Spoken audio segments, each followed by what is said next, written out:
Hello everybody, welcome to another episode of Historia Politica Publica. This is the the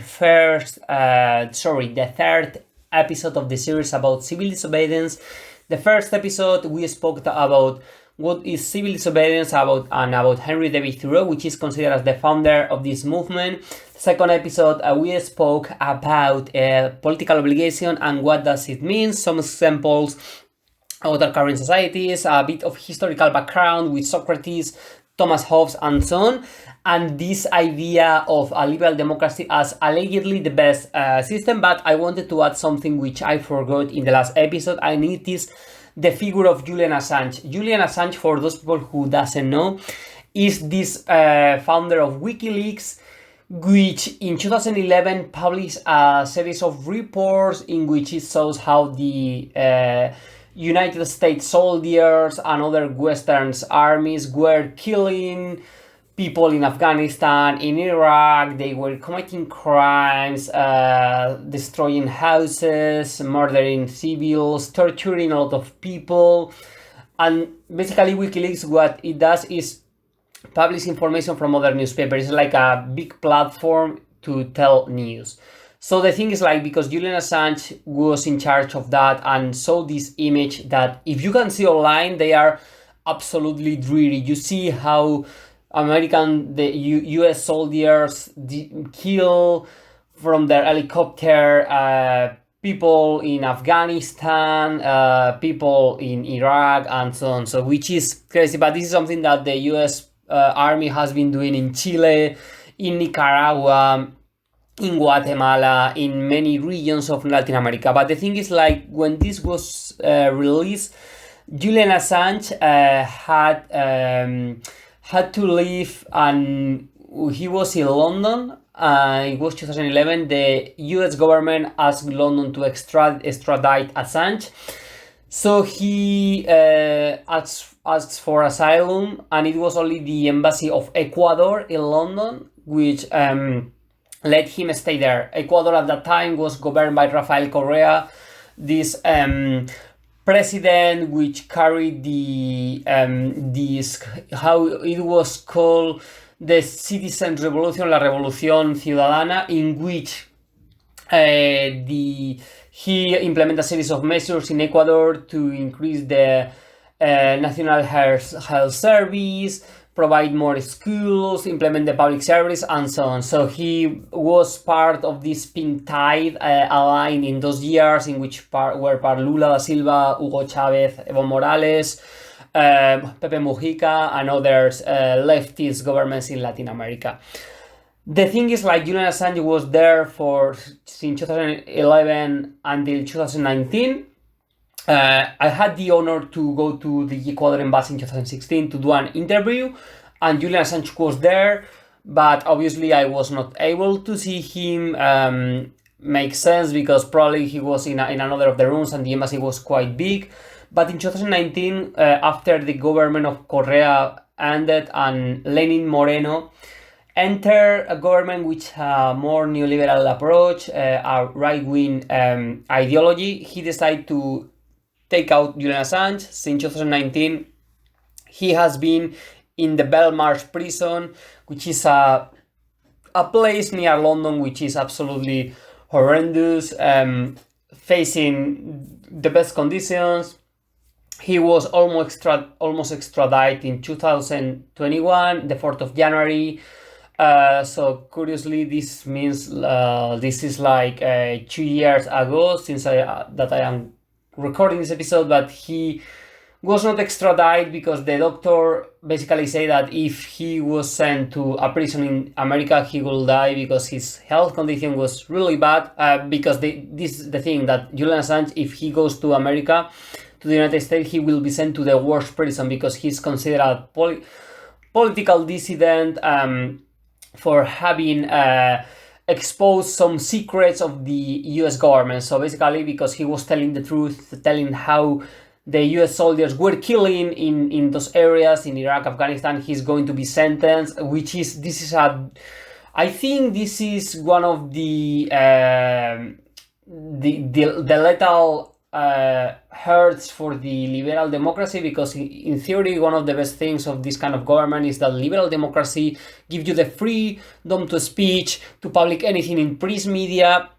But with Julian Assange we have seen that this is not the case. So United States and the whole world, also the United Kingdom, which all the legislation that they have been implementing in the last month, they are showing that they are far from a kind of liberal democratic philosophy as could have been explained by people like John Locke or John Stuart Mill, Immanuel Kant, and so on.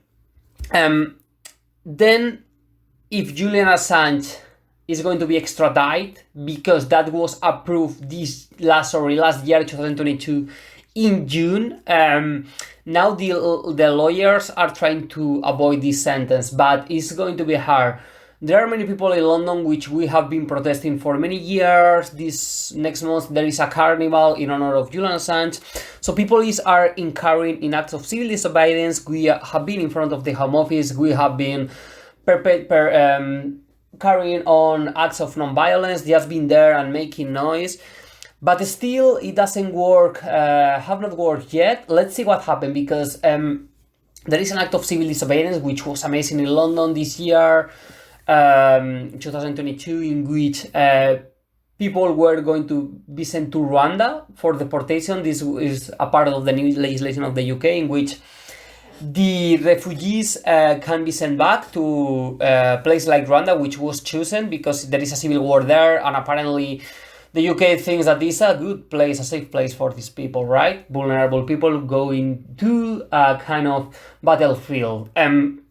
So the thing is, like, people, what they did, there was a bus carrying the refugees to the airport to be deported. The people, literally, they blocked the streets. They lay down in the streets and they did not let the trucks go there. So basically what happened at the end, that the refugees were not deported to Rwanda. That is a victory for civil disobedience.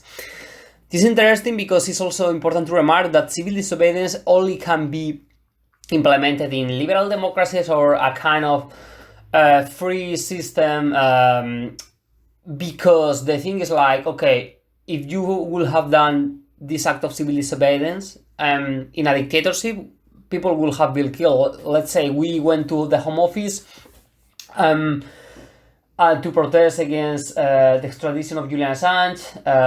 If we did that in, let's say, the fascist Italy or the Francoist Spain, the Portugal of Salazar, or the Nazi Germany, we will have been killed just like that. So you need to have a society like the USA, which is very paradoxical because it's a liberal democracy. In theory, you have freedom to speak, just in theory, but at the same time, you are not to be killed in cold blood unless you are a black person, as we can see, unless you are a black person. Not just George Floyd, but many more people have been assassinated by the police, right? So this is trying to take advantage of the legislation of this country, which portray themselves as liberal democracy, in order to protest, knowing that they will use the media in order to demonize the protesters, right? And portray the demonstrators as kind of violent people, where, believe me, I have been in many protests, and those people are the less violent that I can think of. Going back to Henry David Thoreau, who in 1846 refused to pay taxes to a government who was financing slavery and the war in Mexico. Sorry for this huge jump, but I think it's very useful for the next things, because he refused to pay taxes, another non-violent act of civil disobedience.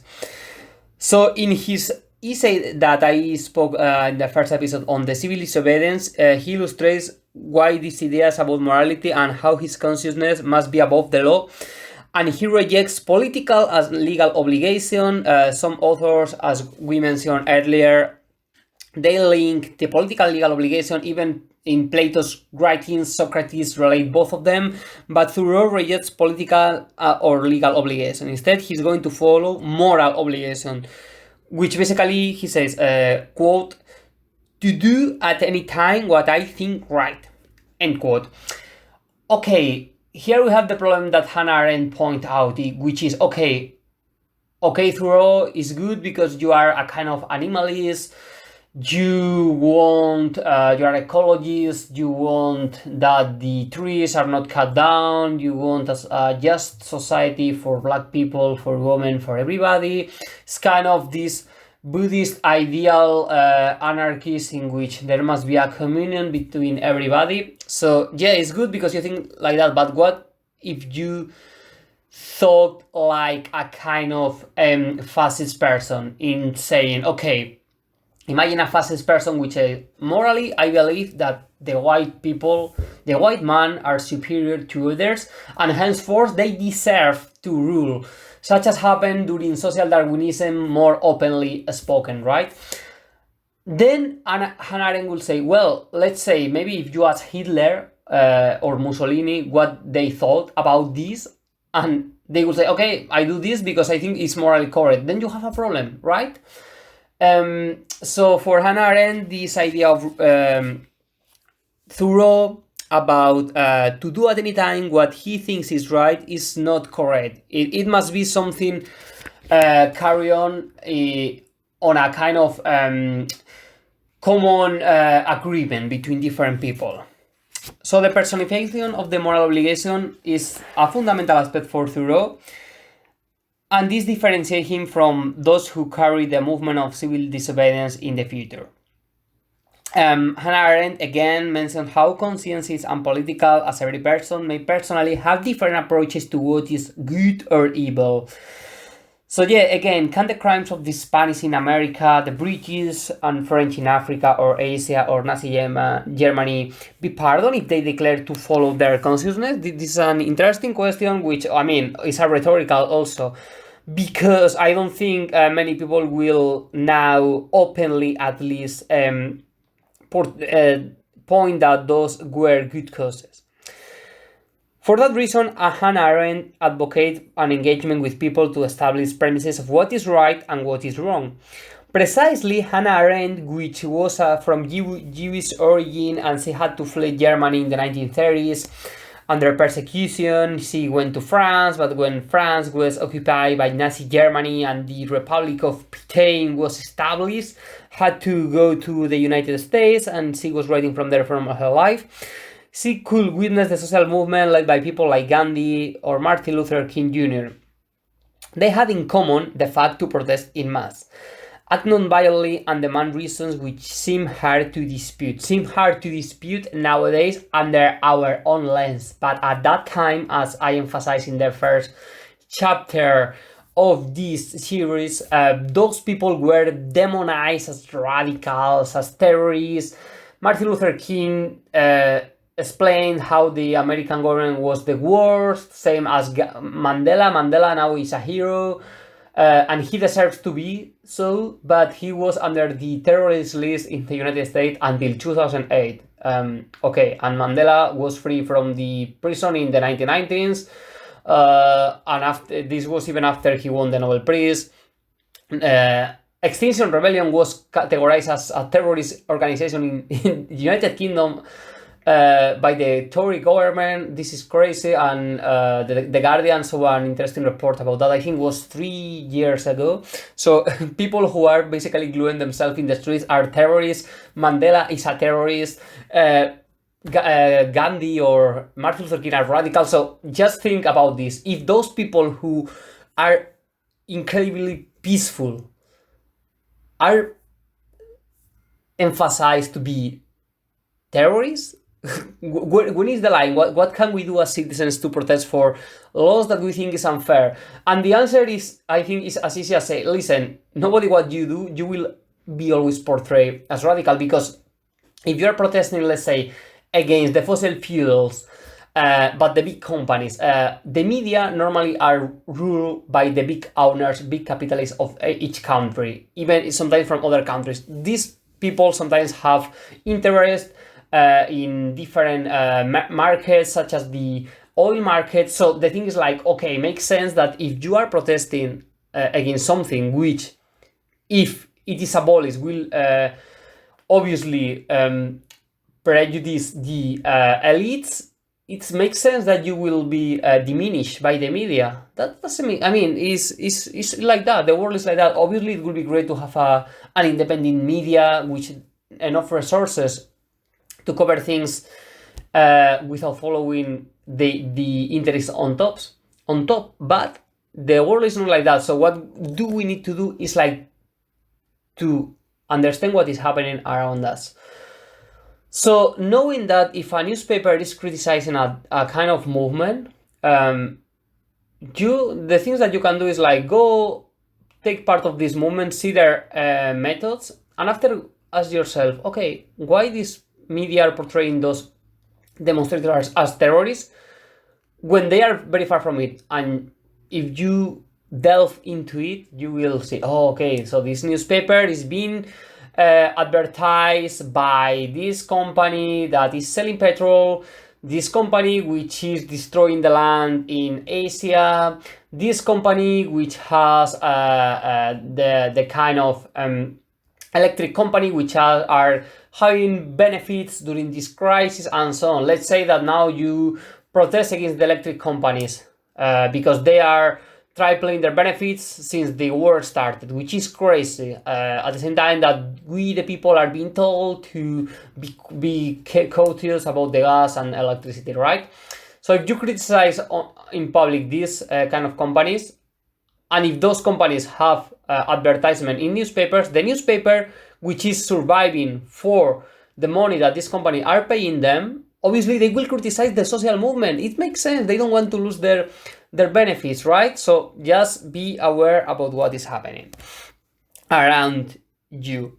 Nobody has the answer, but it's good to engage with different people to debate and think critically about all of this.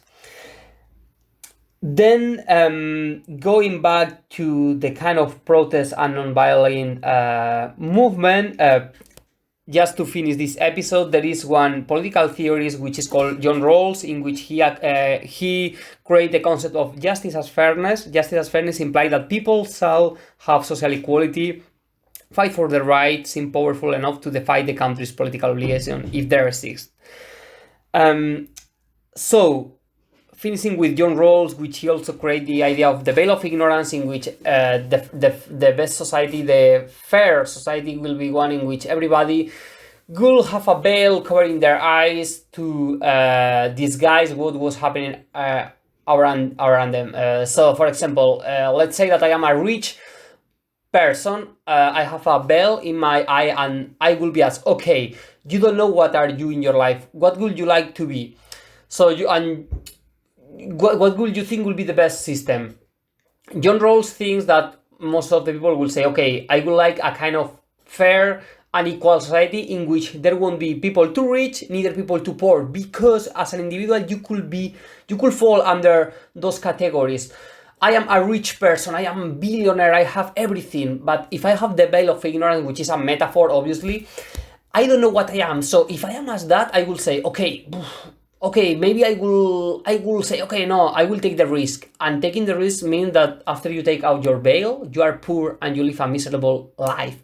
So the thing for Rawls is like, okay, everybody needs to take the veil of ignorance, and therefore everybody will choose to have an equal society for everybody. And here I finish the third episode of the series.